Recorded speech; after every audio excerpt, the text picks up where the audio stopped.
Hello friends, हमारे YouTube channel में आपका स्वागत है। मेरा नाम है राकेश सैनी। दोस्तों, आज का अपना टॉपिक्स रहेगा ड्यू पॉइंट, ओसांक बिंदु। देखो, ओसांक बिंदु क्या होता है? वह तापमान जिस पर वायु में आर्द्रता 100% हो जाती है उसे ओसांक बिंदु कहते हैं। यह कह सकते हैं वायुमंडल में आर्द्रता 100% हो तो भी ओसांक बिंदु कहलाता है। यदि ओसांक बिंदु 0 डिग्री से ऊपर होता है तो वर्षा बूंदे के रूप में होती है, और कोहरा के रूप में होती है, और कुहासा के रूप में। यदि उषांक बिंदु 0 डिग्री से नीचे होता है तो हिमपात, ओला, पाला और स्पीड जैसे आपको देखने को मिलेगी। ये क्या होते हैं? सब सॉलिड अवस्था में होती हैं। आइए पढ़ते हैं आर्द्रता। ये कितने प्रकार की होती है? तो ये होती है 3 प्रकार की: निरपेक्ष आर्द्रता, सापेक्षिक आर्द्रता और विशिष्ट आर्द्रता। निरपेक्ष आर्द्रता वायुमंडल में जल वाष्प की कुल मात्रा को निरपेक्ष आर्द्रता कहा जाता है, या कह सकते हैं यह वायुमंडल में वास्तविक जल वाष्प कितना है उसको दर्शाता है। अब पढ़ते हैं विशिष्ट आर्द्रता। प्रति इकाई आयतन में जल वाष्प की मात्रा को विशिष्ट आर्द्रता कहा जाता है। वो सापेक्षिक आर्द्रता क्या होती है? तो वायुमंडल में कुल आर्द्रता बटे आर्द्रता धारण करने वाली की क्षमता और गुणा के 100, यह सापेक्षिक आर्द्रता कहलाती है। इसका वर्षा से सीधा संबंध होता है। सापेक्षिक आर्द्रता बाष्पीकरण और रिलेटिव ह्यूमिडिटी में विपरीत संबंध है। ह्यूमिडिटी यानी कि आर्द्रता, वायुमंडल में पाए जाने वाले जल के गैसीय रूप को आर्द्रता कहते हैं। अर्थात वायुमंडल में पाई जाने वाली जल वाष्प यानी वाटर वेपर की मात्रा को आर्द्रता कहा जाता है। ये इसकी परिभाषा है आर्द्रता की। गर्मी के समय में तापमान बढ़ने के कारण जल वाष्प की मात्रा वायुमंडल में बढ़ जाती है, इसी कारण गर्मी में आर्द्रता अधिक होती है। वायुमंडल में तापमान में परिवर्तन होने से यही आर्द्रता धरातल पर सरफेस ऑफ अर्थ यानी कि पृथ्वी पर आ जाती है। और ये किस रूप में आती है? तो ओस के रूप में, कुहासा, कोहरा और बर्षण, प्रिसिपिटेशन, और ओला, पाला, हिमपात और हिमवृष्टि जैसी देखने को मिलेगी। अब टाइप ऑफ ह्यूमिडिटी, ये कितने प्रकार की होती है? तो ऊपर भी बात करी हमने 3 प्रकार की: निरपेक्ष आर्द्रता, सापेक्षिक आर्द्रता और विशिष्ट आर्द्रता। अब हेडिंग डाल लेते हैं निरपेक्ष आर्द्रता। वायुमंडल में जल वाष्प की कुल मात्रा। तापमान के घटने तथा बढ़ने पर इसका प्रभाव नहीं पड़ता है। अब देखो, समुद्र पूरे अगर पृथ्वी की बात करें तो कुल जल कितना है? 97% समुद्र में है, जबकि 3% महाद्वीप में है।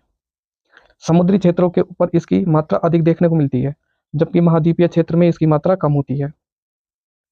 विशिष्ट आर्द्रता की वायु के प्रति इकाई आयतन या भार के जल वाष्प की मात्रा विशिष्ट आर्द्रता कहलाती है। इसका तापमान एवं दाब पर कोई प्रभाव नहीं पड़ता। और रिलेटिव ह्यूमिडिटी, वायुमंडल में पाई जाने वाली आर्द्रता बटे वायुमंडल की आर्द्रता धारण करने की क्षमता बट गुणा के 100।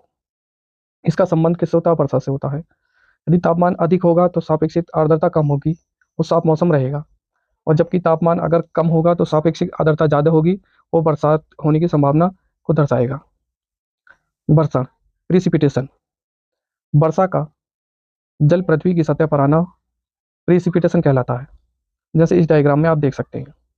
तो ये कितने प्रकार की होती है? तो ये होती है संवहनीय वर्षण, पर्वतीय वर्षण, बत्ताग्रीय वर्षण, 3 प्रकार की। आप प्रिसिपिटेशन को सही मायने में देख लेते हैं। एक ऐसी क्रिया जिसमें संघनित जल गुरुत्वाकर्षण बल के सहारे पृथ्वी पर आ जाता है, प्रिसिपिटेशन कहलाता है, जैसे इस डायग्राम में देख सकते हैं आप। क्लाउड यानी कि बादल, जल वाष्प का झुंड क्या कहलाता है? बादल कहलाता है। जल वाष्प छोटी छोटी बूंद के रूप में होता है। ये बूंदें कंडेंसेशन से बड़ी बूंद में बदल जाती है, फिर गुरुत्वाकर्षण बल से नीचे की तरफ खींच ली जाती है और वर्षा शुरू हो जाती है। इस तरीके से वर्षा स्टार्ट होती है। पहले नंबर पर है संवहनीय वर्षण। विषुवतीय रेखा क्षेत्र में यह वर्षा रोज होती है। कौन सी वर्षा? संवहनीय, कन्वेंशनल प्रिसिपिटेशन।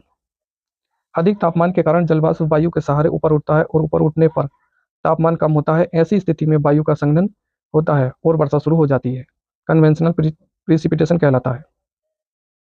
भारत में सीजन कितने होते हैं? तो 3 होते हैं: rainy season, winter season, summer season. Rainy season जून से सितंबर के बीच चलता है, जबकि जाड़ा दिसंबर और फरवरी के बीच, और ग्रीष्म मार्च और मई के बीच। वर्षा में जो बरसात ये होती है तो पर्वतीय वर्षण के कारण होती है, ईस्ट वेस्ट मानसून के और नॉर्थ ईस्ट मानसून के। और बताग्री यानी कि फ्रंटल प्रिसिपिटेशन, बताग्री वर्षण, पश्चिमी विक्षोभ से वर्षा होती है। इसको राजस्थान में मावट कहा जाता है, और ये सेब के लिए बहुत अच्छी मानी जाती है हिमाचल प्रदेश के अंदर। और जबकि समर सीजन में कन्वेंशनल प्रिसिपिटेशन, संवहनीय वर्षा, ये आम के वर्षा के लिए अधिक जानी जाती है। वो काल वैसाखी नाम से भी जानते हैं इसको। तो दोस्तों आज की वीडियो केवल इतनी ही रहेगी, जल्दी इससे अगला पार्ट लेकर आऊँगा, तब तक के लिए धन्यवाद।